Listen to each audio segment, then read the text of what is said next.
Ini untuk semua aspek. Saya berikan ijazah amalan dari guru-guru kami juga untuk semua aspek. Jadi kalau ilmu insya Allah meningkat lebih kuat, kalau bisnis, kalau bekerja itu lebih lancar dan dilindungi oleh Allah, ya berkah. Kalau di birokrasi, di kedudukan, di apapun, itu pun diangkat oleh Allah dengan cara yang baik dan terhormat. Ya, karirnya di semua aspek. Satu sholat amalannya. Nah, bukan yang biasa. Bukan yang biasa. Kalau bisa jaga yang 40 rakaat. Yang sering saya sampaikan. 17 rakaat sholat fardu. Sudah? 12 rakaat rawatib. 11 rakaat yang tahajud. Jumlahnya 40. Ya.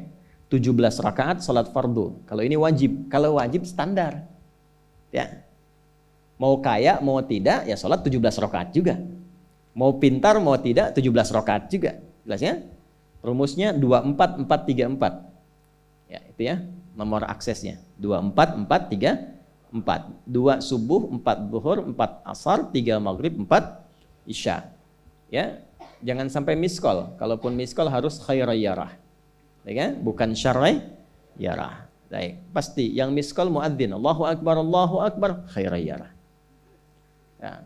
Baru adzan belum qomat syarrayyarah. Terus ya? Oke. Teruskan, yang 12 itu hadisnya sahih. Perhatikan baik-baik. Man shalla isnatai asyrata rak'atan fi yaumin wa lailatin. Siapa yang menunaikan salat sunnah 12 rakaat yang mengiringi salat fardunya siang dan malam. Sudah, arba'an qabla dhuhri, 4 rakaat sebelum zuhur. 4 rakaat sebelum zuhur. Teknisnya bisa langsung 4 atau 2-2. 2, kemudian salam, 2 rakaat lagi, salam. Jelas? Baik. Kemudian arba'an qabla dhuhri, rak'ataini ba'daha, 2 rakaat setelahnya. Setelah zuhur 2 rakaat. 4 tambah 2 berapa? 6. Rak'ataini ba'dal maghrib, 2 rakaat setelah maghrib. 6 tambah 2? 8. Rak'ataini ba'dal isya, 2 rakaat setelah isya. 8 tambah 2? 10. Rak'ataini qabla al-fajri, 2 rakaat sebelum subuh. 12 ya? Nah, jaga yang 12 ini.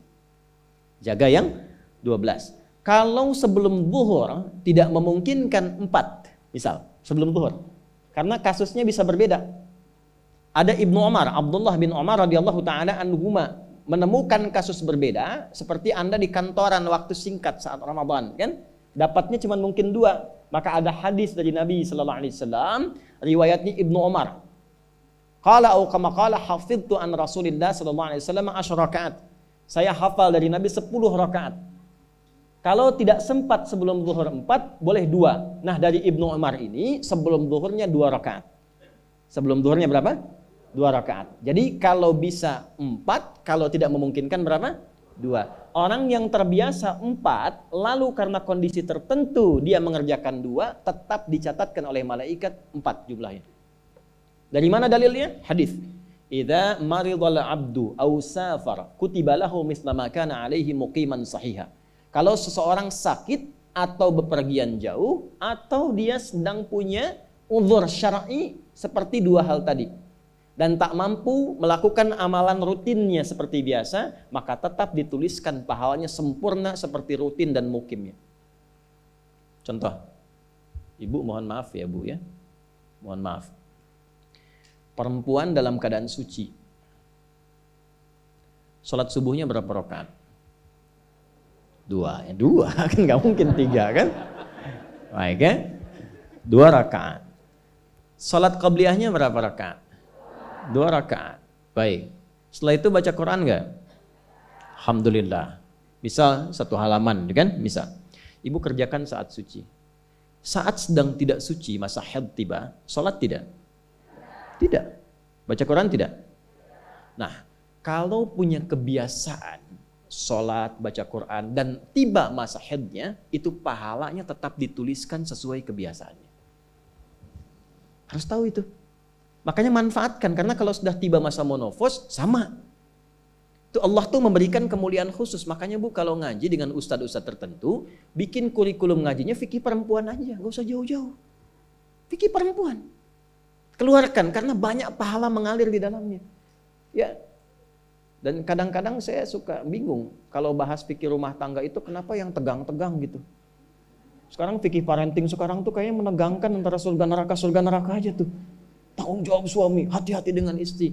Padahal Qur'annya mengatakan rumah tangga itu penuh dengan permainan yang menyenangkan. Yang ada banyak candanya. Gitu. Coba keluarkan tuh hadis-hadis itu ya. Ibu tahu salah satu istri Nabi ada namanya Sayyidah Saudah binti Zam'ah. Itu sepuh bu.